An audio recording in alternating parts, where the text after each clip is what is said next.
To begin with, we're going to look at product context. Our Daniel Blake is an independent social realist film directed by Ken Loach, who has made other films such as Sweet 16 and Ken. The film was a UK-French production, and it received funding from the BFI and BBC Films. It became Ken Loach's largest grossing film of all time in the box office, which made over £8 million. It was highly critically acclaimed, and it is created to address the social and political issues in the UK currently, or at the time it was made, 2016. These issues still exist currently. I, Daniel Blake was exhibited to many film festivals and won the Palme d'Or at Cannes, and was nominated for several awards, even BAFTAs. Social and political. The film was critical of contemporary British societal issues, including poverty and the welfare system. The character of Daniel and Kate are traditionally underrepresented characters within the media. Dan being, I'm pretty sure he got an injury at work. He now could no longer obviously go to work, so he was looking for benefits, while Katie was a single mom of 2 kids, working within the prostitution system, and was just trying to get food on her table. She was a very hard working, and she was just majorly let down by the system, and she had to move. I think she was from London, and she had to move all the way up to Newcastle just to find a house for her and her children to stay in. The film has less left-wing political message, criticising of the Conservative government policies. This meant I, Daniel Blake had a pre-sold audience of Loach fans, and the target fans are educated, media literate, socially aware of current societal issues in the UK, and the film's main purpose was to communicate the social message and raise awareness of the unemployment, rather than it being a pure financial game for the obviously Ken Loach and the production company. Economic context. It was funded by the BFI, which is funded by the National Lottery, and the BBC.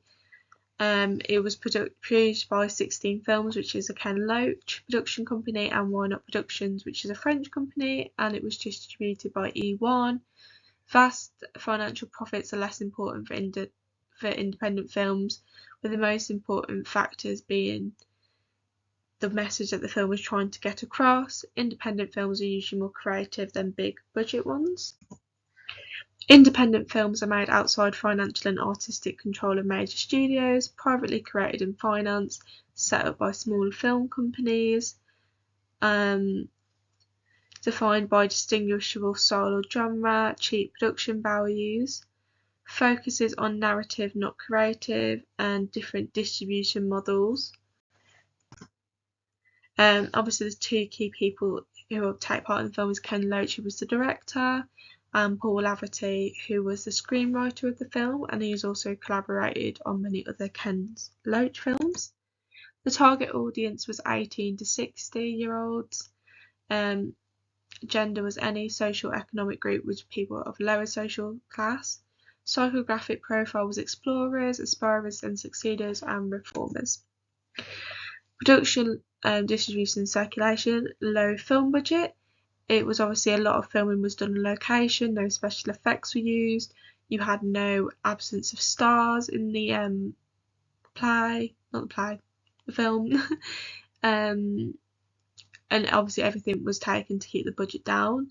The marketing was obviously tradition, but it also mixed with guerrilla marketing.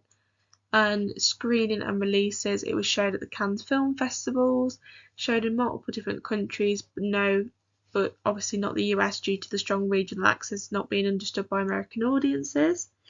It was screened in the UK, premiered in London. Jeremy Corbyn attended, who was the head of the Labour Party at the time. I'm pretty sure they gave out free tickets to the screening in Newcastle if you were of lower class, and they'd charged a very low price for the film, for a small film, so it was accessible for everyone. It was distributed by E1. Production company was 16 Films, Why Not Productions and Wild Bunch. Box office, it made $12.45 million. It was the highest box office figure in the UK in February 2024 to 26. Obviously this was in compared to other screenings at the time, which was like Girl on the Train and Max Steel. Ratings and reviews rating, it got 15, 92% on Rotten Tomatoes, 8 out of 10 on IMDb, 5 out of 5 on reviews, and 78% Metacritic. Marketing, it used guerrilla marketing. Guerrilla marketing is an advertising strategy that uses unconventional tactics to delight and attract customers, but also uses traditional marketing strategies such as like newspapers and posters. This was traditionally to target slightly older audiences. Marketing to the film, we had graffiti. Obviously, one thing that happened in the I, Daniel Blake film was he spray painted on a wall I, Daniel Blake, when he was obviously proposing his speech at the end. This foreshadows the narrative of the film and targets lower class audiences, encouraged viewers to spray paint about financial and social issues as a form of protest. Digital spray paint being shared all over Twitter, and informed viewers on the social and financial suffering of the lower class by doing so. Twitter was obviously quite big at the time, so there was hashtag of I, Daniel Blake all over Twitter. There was posts, whether it was from Newcastle or London. Promoted it by also having a Twitter account that had 14k followers. There was obviously compliments of how it was awards winning by the BAFTA, anti-Tory post, and other movies related to Daniel Blake or messages that were similar to I, Daniel Blake. Responsive on Twitter were quite positive. However, Tory MP had criticised the film, and he claimed the film was not a documentary, therefore it was a dramatised story, therefore not realistic, which was not taking accountability of the social issues at the time. Daily Mirror, it was obviously put in the newspaper. There was a massive article written by the character I, Daniel Blake, which would obviously connect with older audiences because it was a traditional print media. It praised the film, and there was a lot of link to, obviously Daily Mirror obviously discusses more Labour ideologies within their paper, so this stance obviously united people who shared the same political ideologies to the ideologies in the film of I, Daniel Blake. Marketing for the film, House of Parliament. There was a statement projected onto the Houses of Parliament which was said in the film: I am not a client, a customer, nor a service user. I am not a shirker, a scrounger, a beggar, nor a thief. I am not a national insurance number or a blip on the screen. I've paid my dues, never a penny short, and I'm proud to do so. I don't tug at the forelock, but I look at my neighbours in the eye. I don't accept or seek charity. My name is Daniel Blake. I'm a man, not a dog. As such, I demand my rights. I demand you treat me with respect. I, Daniel Blake, I'm a citizen, nothing more, nothing less. Thank you. The statement was projected around London, such as London South Bank and the London Eye. There was also projections in Newcastle's on buildings because obviously it was set in Newcastle. Grassroots, targeting niche audience to propagate the message organically. This enforced the grassroots marketing managers, tastemaker screenings, street marketing, takeovers of regional cinemas, and I, Daniel Blake speech videos. Some of the advertising is here. So obviously on the top left, you've got the Daily Mirror articles. You can see how I, Daniel Blake was spray painted. The system failed me, so it could fail you. In the middle is the poster, and I think the one below is also a poster.